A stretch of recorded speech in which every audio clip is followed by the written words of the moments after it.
नमस्कार। आइए सुनते हैं यशपाल जी की लिखी कहानी करवा का व्रत। कन्हैयालाल अपने दफ्तर के हमजोलियों और मित्रों से 3 बरस बड़ा ही था, परंतु ब्याह उसका उन लोगों के बाद हुआ। उसके बहुत अनुरोध करने पर भी साहब ने उसे ब्याह के लिए सप्ताह भर से अधिक छुट्टी नहीं दी। लौटा तो उसके अंतरंग मित्रों ने भी उससे वही प्रश्न पूछे जो प्राय ऐसे अवसर पर दूसरे से पूछे जाते हैं, और फिर वही परामर्श उसे दिए गए जो अनुभवी लोगों द्वारा नवविवाहितों को दिया जाता है। हेमराज को कन्हैयालाल समझदार मानता था। हेमराज ने समझाया, बहू को प्यार तो करना ही चाहिए, पर प्यार से उसे बिगाड़ देना या फिर सिर चढ़ा लेना ठीक नहीं। औरत सर्कस हो जाती है तो आदमी को उम्र भर जोरू का गुलाम ही बना रहना पड़ता है। उसकी ज़रूरतें पूरी करो, पर रखो अपने काबू में। मारपीट बुरी बात है, पर यह भी नहीं कि औरत को मर्द का डर ही न रहे। डर उसे जरूर रहना चाहिए। मारे नहीं तो कम से कम गुर्रा तो जरूर दें। 3 बात उसकी मानो तो एक में ना भी कर दो। यह न समझ ले कि जो चाहे कर या करा सकती है। उसे तुम्हारी खुशी नाराजगी की परवाह रहे, हमारे साहब जैसा हाल न हो जाए। मैं तो देखकर हैरान हो गया। एम्पोरियम से कुछ चीज़ें लेने जा रहे थे तो घरवाली को पुकार कर पैसे लिए। बीवी ने कह दिया, कालीन इस महीने रहने दो, अगले महीने सही। तो भीगी बिल्ली की तरह बोले, अच्छा, मर्द को रुपया पैसा तो अपने पास रखना चाहिए, मालिक तो मर्द है। कन्हैया के विवाह के समय नक्षत्रों का योग ऐसा था कि ससुराल वाले लड़की की विदाई कराने के लिए किसी तरह तैयार नहीं हुए। अधिक छुट्टी नहीं थी, इसलिए गौने की बात फिर पर ही टल गई थी। एक तरह से अच्छा ही हुआ। हेमराज ने कन्हैया को लिखा पढ़ा दिया कि पहले तुम ऐसा मत करना कि वह समझे कि तुम उसके बिना रह ही नहीं सकते, या बहुत खुशामद करने लगो। अपनी मर्जी रखना, समझे। औरत और बिल्ली की जात एक। पहले दिन के व्यवहार का असर उस पर सदा रहता है। तभी तो कहते हैं कि बिल्ली के आते ही पहले दिन हाथ लगा दें तो फिर रास्ता नहीं पकड़ती। तुम कहते हो पढ़ी लिखी है, तो तुम्हें और भी चौकस रहना चाहिए। पढ़ी लिखी यूं भी मिजाज दिखाती हैं।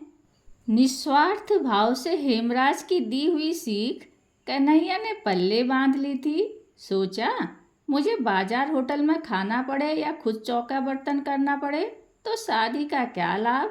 इसलिए वह लाजो को दिल्ली ले आया। दिल्ली में सबसे बड़ी दिक्कत मकान की होती है। रेलवे में काम करने वाले कन्हैया के जिले के बाबू ने उसे अपने क्वार्टर का एक कमरा और रसोई की जगह सस्ते किराए पर दे दी थी। सो 1.25 साल से मजे में चल रहा था। लाजवंती अलीगढ़ में 8वीं जमात तक पढ़ी थी। बहुत सी चीज़ों के शौक थे, कई ऐसी चीज़ों के भी जिन्हें दूसरे घर की लड़कियों को या नई ब्याही बहुओं को करते देख मन मारकर रह जाना पड़ता था। उसके पिता और बड़े भाई पुराने ख्याल के थे। सोचती थी ब्याह के बाद सही उन चीज़ों के लिए कन्हैया से कहती। लाजो के कहने का ढंग कुछ ऐसा था कि कन्हैया का दिल इनकार करने को न करता था, पर इस ख्याल से कि वह बहुत सर्कस न हो जाए, 2 बात मानकर तीसरी बात पर इनकार भी कर देता। लाजो मुंह फुला लेती। लाजो मुंह फुलाते तो सोचती कि मनाएंगे तो मान जाऊंगी, आखिर तो मनाएंगे ही। पर कन्हैया मनाने की अपेक्षा डांट ही देता। एक आध बार उसने थप्पड़ भी चला दिया। मनौती की प्रतीक्षा में जब थप्पड़ पड़ जाता तो दिल कटकर रह जाता और लाजो अकेले में फूट फूट कर रोती। फिर उसने सोच लिया, चलो किस्मत में यही है तो क्या हो सकता है। वह हार मानकर खुद ही बोल पड़ती। कन्हैया का हाथ पहली 2 बार तो क्रोध की बेबसी में ही चला था। जब चल गया तो उसे अपने अधिकार और शक्ति का अनुभव होने लगा। अपनी शक्ति अनुभव करने के नशे से बड़ा नशा दूसरा कौन होगा। इस नशे में राजा देश परदेश समेटते जाते थे, जमींदार गांव पर गांव और सेठ मिल और बैंक खरीदते चले जाते हैं। इस नशे की सीमा नहीं।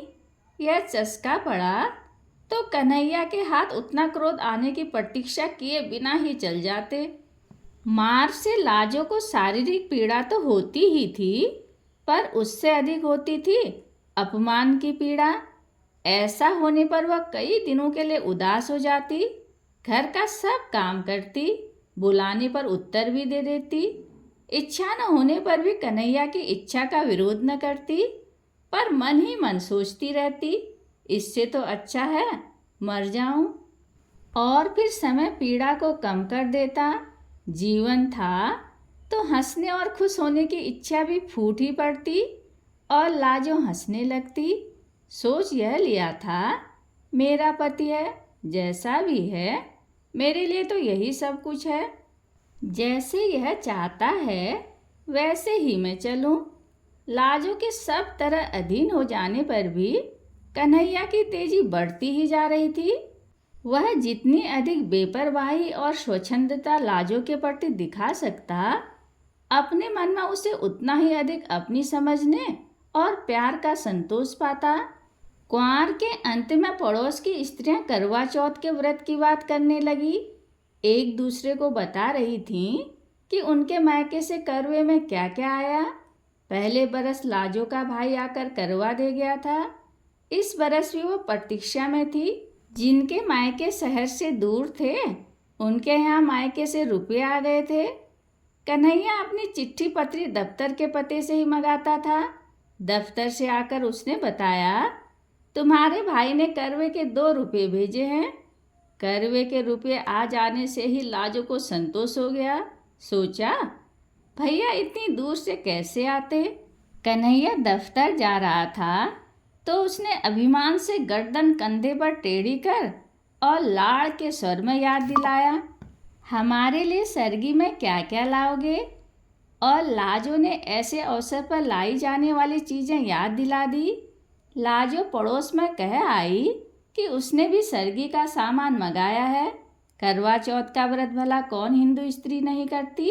जन्म जन्म यही पति मिले, इसलिए दूसरे व्रतों की परवाह न करने वाली पढ़ी लिखी स्त्रियां भी इस व्रत की उपेक्षा नहीं कर सकती। अवसर की बात, उस दिन कन्हैया लंच की छुट्टी में साथियों के साथ कुछ ऐसे काबू में आ गया कि 3.25 रुपये खर्च हो गए। वह लाजो का बताया सरगी का सामान घर नहीं ला सका। कन्हैया खाली हाथ घर लौटा तो लाजो का मन बुझ गया। उसने गम खाना सीखकर रूठना छोड़ दिया था, परंतु उस सांझ मुंह लटक ही गया। आंसू पोंछ लिए और बिना बोले चौके बर्तन के काम में लग गई। रात के भोजन के समय कन्हैया ने देखा कि लाजो मुंह सुजाए है, बोल नहीं रही है, तो अपनी भूल कबूल कर उसे मनाने या कोई और प्रबंध करने का आश्वासन देने के बजाय उसने उसे डांट दिया। लाजो का मन और भी बिध गया। कुछ ऐसा ख्याल आने लगा, इन्हीं के लिए व्रत कर रही हूँ और यही ऐसी रुखाई दिखा रहे हैं। मैं व्रत कर रही हूँ कि अगले जन्म में भी इनसे ही ब्याह हो जाए, और मैं सुहा ही नहीं रही हूँ। अपनी उपेक्षा और निरादर से भी रोना आ गया। कुछ खाते नहीं बना, ऐसे ही सो गई। तड़के पड़ोस में रोज की अपेक्षा जल्दी ही बर्तन भांडे खटकने की आवाज़ आने लगी। लाजो को याद आने लगा, शांति बता रही थी कि उसके बाबू सरगी के लिए फेनियाँ लाए हैं। तार वाले बाबूजी की घरवाली ने बताया था कि खोए की मिठाई लाए हैं। लाजो ने सोचा, उन मर्दों को ख्याल है कि हमारी बहू हमारे लिए व्रत कर रही है, इन्हें जरा भी ख्याल नहीं। लाजो का मन इतना खिन्न हो गया कि सरगी में उसने कुछ भी न खाया। न खाने पर भी पति के नाम का व्रत कैसे न रखती। सुबह सुबह पड़ोस की स्त्रियों के साथ उसने भी करवे का व्रत करने वाली रानी और करवे का व्रत करने वाली राजा की प्रेयसी दासी की कथा सुनने और व्रत के दूसरे उपचार निभाए। खाना बनाकर कन्हैया लाल को दफ्तर जाते समय खिला दिया। कन्हैया ने दफ्तर जाते समय देखा कि लाजो मुँह सुजाए है। उसने फिर डांटा, मालूम होता है कि 2-4 खाए बिना तुम सीधी नहीं होगी। लाजो को और भी रुलाई आ गई। कन्हैया दफ्तर चला गया तो वह अकेले बैठी कुछ देर रोती रही। क्या जुल्म है, इन्हीं के लिए व्रत कर रही हूँ और इन्हें गुस्सा ही आ रहा है।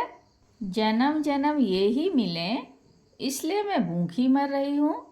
बड़ा सुख मिल रहा है ना, अगले जन्म में और बड़ा सुख देंगे। ये ही जन्म निभाना मुश्किल हो रहा है। इस जन्म में तो इस मुसीबत से मर जाना अच्छा लगता है, दूसरे जन्म के लिए वही मुसीबत पक्की कर रही हूँ। लाजो पिछली रात भूखी थी, बल्कि पिछली दोपहर के पहले का ही खाया हुआ था। भूख के मारे कुड़मुड़ा रही थी और उस पर पति का निर्दयी व्यवहार। जन्म जन्म कितने जन्म तक उसे ऐसा ही व्यवहार सहना पड़ेगा, सोचकर लाजो का मन डूबने लगा। सिर में दर्द होने लगा तो वह धोती के आंचल से सिर बांधकर खाट पर लेटने लगी तो झिझक गई। करवे के दिन बांध पर लेटा या बैठा नहीं जाता। वह दीवार के साथ फर्श पर लेट गई। लाजो को पड़ोसिनों की पुकार सुनाई दी। वे उसे बुलाने आई थी। करवा चौथ का व्रत होने के कारण सभी स्त्रियां उपवास करके भी प्रसन्न थी। आज करवे के कारण नित्य की तरह दोपहर के समय सीने पिरोने काटने बुनने का काम नहीं किया जा सकता था। करवे के दिन सुई सलाई और चरखा छुआ नहीं जाता। काज से छुट्टी थी और विनोद के लिए ताश या जुए की बैठक जमाने का उपक्रम हो रहा था। वे लाजो को भी इसी के लिए बुलाने आई थी। सिर दर्द और मन के दुख के कारण लाजो जा नहीं सकी। सिर दर्द और बदन टूटने की बात कहकर वह टाल गई और फिर सोचने लगी, ये सब तो सुबह सरगी खाए हुए हैं, जान तो मेरी ही निकल रही है। फिर अपने दुखी जीवन के कारण मर जाने का ख्याल आया और कल्पना करने लगी कि करवा चौथ के दिन उपवास किए किए मर जाए तो इस पुष्य से जरूर ही यही पति अगले जन्म में मिले। लाजो की कल्पना बावली हो उठी। वह सोचने लगी, मैं मर जाऊं तो इनका क्या है, और ब्याह कर लेंगे। जो आएगी वह भी करवा चौथ का व्रत करेगी। अगले जन्म में दोनों का इन्हीं से ब्याह होगा। हम सौतें बनेंगी। सौत का ख्याल उसे और भी बुरा लगा। फिर अपने आप समाधान हो गया, नहीं, पहले मुझसे ब्याह होगा। मैं मर जाऊंगी तो दूसरी से होगा। अपने उपवास के इतने भयंकर परिणाम की चिंता से मन अधीर हो उठा। भूख अलग व्याकुल किए थी। उसने सोचा, क्यों मैं अपना अगला जन्म भी बर्बाद करूं। भूख के कारण शरीर निढाल होने पर भी खाने का मन नहीं हो रहा था, परंतु उपवास के परिणाम की कल्पना से मन क्रोध से जल उठा। वह उठ खड़ी हुई। कन्हैया लाल के लिए उसने सुबह जो खाना बनाया था उसमें बची 2 रोटियां कटोरदान में थी। लाजो उठी और उपवास के फल से बचने के लिए उसने मन को वश में कर 1 रोटी रूखी ही खा ली और 1 गिलास पानी पीकर फिर लेट गई। मन बहुत खिन्न था। कभी सोचती, ठीक ही तो किया, अपना अगला जन्म क्यों बर्बाद करूं। ऐसे पड़े पड़े झपकी आ गई। कमरे की किवाड़ पर धम धम सुनकर लाजो ने देखा, रोशनदान से प्रकाश की जगह अंधकार भीतर आ रहा था। समझ गई दफ्तर से लौटे हैं। उसने किवाड़ खोले और चुपचाप एक और हट गई। कन्हैया लाल ने क्रोध से उसकी तरफ देखा और बोला, अभी तक पारा नहीं उतरा, मालूम होता है झाड़े बिना नहीं उतरेगा। लाजो के दुखी हुए दिल पर और चोट पड़ी और पीड़ा क्रोध में बदल गई। कुछ उत्तर न देकर वह घूमकर फिर दीवार के सहारे फर्श पर बैठ गई। कन्हैया लाल का गुस्सा भी उबल पड़ा। यह अकड़ है, आज तुझे ठीक कर दूं। उसने कहा, और लाजो को बांह से पकड़कर खींचकर गिराते हुए 2 थप्पड़ पूरे हाथ के जोर से ताबड़तोड़ जड़ दिए और हाँफते हुए लात उठाकर कहा, और मिजाज दिखा, खड़ी हो सीधी। लाजो का क्रोध भी सीमा पार कर चुका था। खींची जाने पर भी फर्श से उठी नहीं और मार खाने के लिए तैयार हो उसने चिल्लाकर कहा, मार ले, जान से मार डाल, पीछा छूटे, आज ही तो मारेगा। मैंने कौन व्रत रखा है तेरे लिए जो जन्म जन्म मार खाऊंगी? मार डाल। कन्हैया लाल का लात मारने के लिए उठा पांव अधर में ही रुक गया। लाजो का हाथ उसके हाथ से छूट गया। वह स्तब्ध रह गया। मुंह में आई गाली भी मुंह में ही रह गई। ऐसा जान पड़ा कि अंधेरे में कुत्ते के धोखे से जिस जानवर को मार बैठा था उसकी गुर्राहट से जाना कि वह शेर था। या लाजो को डांट और मार सकने का अधिकार एक भ्रम ही था। कुछ क्षण वह हाँफता हुआ खड़ा सोचता रहा और फिर खाट पर बैठकर चिंता में ही डूब गया। लाजो फर्श में पड़ी रो रही थी। उस ओर देखने का साहस कन्हैया लाल को न हो रहा था। वह उठा और बाहर चला गया। लाजो फर्श पर पड़ी फूट फूट कर रोती रही। जब घंटे भर रो चुकी तो उठी। चूल्हा जलाकर कम से कम कन्हैया के लिए खाना तो बनाना ही था। बड़े बेमन उसने खाना बनाया। बना चुकी तब भी कन्हैया लाल लौटा न था। लाजो ने खाना ढक दिया और कमरे के किवाड़ उड़काकर फिर फर्श पर लेट गई। यही सोच रही थी कि क्या मुसीबत है जिंदगी, यही झेलना था तो पैदा ही क्यों हुई थी। मैंने क्या किया था जो मारने लगे। किवाड़ों के खुलने का शब्द सुनाई दिया। वह उठने के लिए आंसू से भीगे चेहरे को आंचल से पोंछने लगी।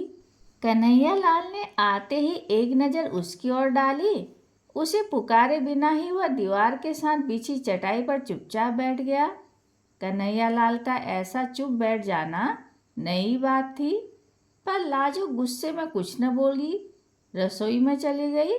आसन डाल, थाली कटोरी रख खाना परोस दिया और लोटे में पानी लेकर हाथ धुलाने के लिए खड़ी थी। जब 5 मिनट हो गए और कन्हैया लाल नहीं आया तो उसे पुकारना ही पड़ा। खाना परस दिया है। कन्हैया लाल आया तो हाथ नल से धोकर झाड़ते हुए भीतर आया। अब तक हाथ धुलाने के लिए लाजो ही उठकर पानी देती थी। कन्हैया लाल 2 ही रोटी खाकर उठ गया। लाजो और देने लगी तो उसने कह दिया, और नहीं चाहिए। कन्हैया लाल खाकर उठा तो रोज की तरह हाथ धुलाने के लिए न कहकर नल की ओर चला गया। लाजो मन मारकर स्वयं खाने बैठी तो देखा कद्दू की तरकारी बिल्कुल कड़वी हो रही थी। मन की अवस्था ठीक न होने से हल्दी नमक 2 बार पड़ गया था। बड़ी लज्जा अनुभव हुई। हाय, इन्होंने कुछ कहा भी नहीं। यह तो जरा कम ज़्यादा होने पर डांट देते थे। लाजो से दुख में खाया नहीं गया। यूं ही कुल्ला कर हाथ धोकर इधर आई कि बिस्तर ठीक कर दे, चौका फिर समेट देगी। देखा तो कन्हैया लाल स्वयं ही बिस्तर झाड़कर बिछा रहा था। लाजो जिस दिन से इस घर में आई थी ऐसा कभी नहीं हुआ था। लाजो ने शर्मा कर कहा, मैं आ गई, रहने दो, किए देती हूँ, और पति के हाथ से दरी चादर पकड़ ली। लाजो बिस्तर ठीक करने लगी तो कन्हैया लाल दूसरी ओर से मदद करता रहा। फिर लाजो को संबोधित किया, तुमने कुछ खाया नहीं, कद्दू में नमक ज़्यादा हो गया है। सुबह और पिछली रात भी तुमने कुछ नहीं खाया था। ठहरो, मैं तुम्हारे लिए दूध ले आता हूँ। लाजो के प्रति इतनी चिंता कन्हैया लाल ने कभी नहीं दिखाई थी, ज़रूरत भी नहीं समझी थी। लाजो को उसने चीज़ समझा था। आज वह ऐसी बात कर रहा था जैसे लाजो भी इंसान हो, उसका भी ख्याल किया जाना चाहिए। लाजो को शर्म तो आ रही थी पर अच्छा भी लग रहा था। उसी रात से कन्हैया के व्यवहार में एक नरमी सी आ गई। कड़े बोल की तो बात ही क्या, बल्कि एक झिझक सी हर बात में, जैसे लाजो के किसी बात के बुरा मान जाने की या नाराज हो जाने की आशंका हो। कोई काम अधूरा देखता तो शर्म करने लगता। लाजो को मलेरिया बुखार आ गया तो उसने उसे चौके के समीप नहीं जाने दिया। बर्तन भी खुद साफ कर लिए। कई दिन तो लाजो को बड़ी उलझन और शर्म महसूस हुई, पर फिर पति पर और अधिक प्यार आने लगा। जहाँ तक बन पड़ता, घर का काम उसे नहीं करने देती। यह काम करते मर्द अच्छे नहीं लगते, वह कहती। अब उन लोगों का जीवन कुछ दूसरी ही तरह का हो गया। लाजो खाने के लिए पुकारती तो कन्हैया जिद करता, तुम सब बना लो, फिर एक साथ बैठकर खाएंगे। कन्हैया पहले कोई पत्रिका या पुस्तक लाता था तो अकेले मन ही मन पढ़ा करता था। अब लाजो को सुनाकर पढ़ता था या खुद सुन लेता। यह भी पूछ लेता, तुम्हें नींद तो नहीं आ रही है? साल बीतते मालूम न हुआ। फिर करवा चौथ का व्रत आ गया।